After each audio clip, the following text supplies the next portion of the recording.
কর ফাঁকি দেয়া অভিযোগ থেকে খালাস শাকিরা, ফেরত পাচ্ছেন ৭৬৫ কোটি টাকা। দীর্ঘ ৮ বছরের আইনি লড়াইয়ের পর কর ফাঁকির অভিযোগ থেকে সম্পূর্ণ খালাস পেয়েছেন কলম্বিয়ার পপ তারকা শাকিরা। সম্প্রতি স্পেনের উচ্চ আদালত এই নির্দেশ দিয়েছেন।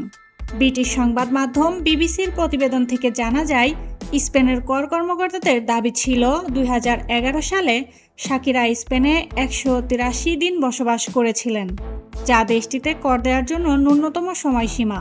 তাই গায়িকার কাছ থেকে করের অর্থ আদায় করেন কর্মকর্তারা। তবে তথ্য প্রমাণের ভিত্তিতে আদালত রায় স্পষ্ট জানিয়েছেন, ওই অর্থবছরে শাকিরা স্পেনে মাত্র ১৬৩ দিন কাটিয়েছিলেন, যা কর দেওয়ার নির্ধারিত সময়সীমা থেকে ২০ দিন কম। কর কর্তৃপক্ষদের দাবির পক্ষে কোনো সুনির্দিষ্ট প্রমাণ না থাকায় শাকিরার উপর আরোপিত জরিমানা সম্পূর্ণ অবৈধ বলে ঘোষণা করা হয়। আদালত তাই দেশটির রাষ্ট্রীয় কোষাগারকে শাকিরার উপর আরোপিত অর্থ জরিমানা বাবদ নেওয়া প্রায় ৭৬৫ কোটি টাকা সুদসহ ফেরত দেওয়ার নির্দেশ দিয়েছেন।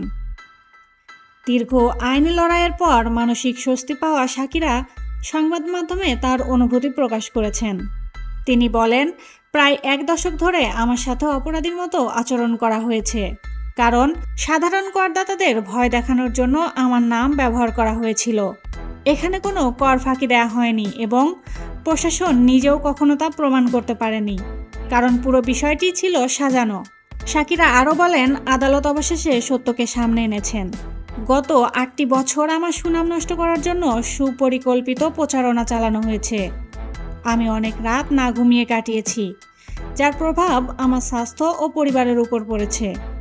২০২৬ সালের ফুটবল বিশ্বকাপের অফিসিয়াল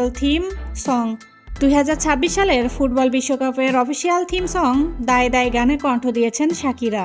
এই গানের মধ্য দিয়ে দীর্ঘ ১ যুগের বিরতি ভেঙে আবারও ফুটবল বিশ্বকাপের মঞ্চে ফিরেছেন ল্যাটিন এই পপ সঙ্গীত শিল্পী, যা ভক্তদের মাঝে ছড়িয়ে দিয়েছে ফুটবল বিশ্বকাপের উন্মাদনা। তিশা খাতুন, বিবিসি বাংলা।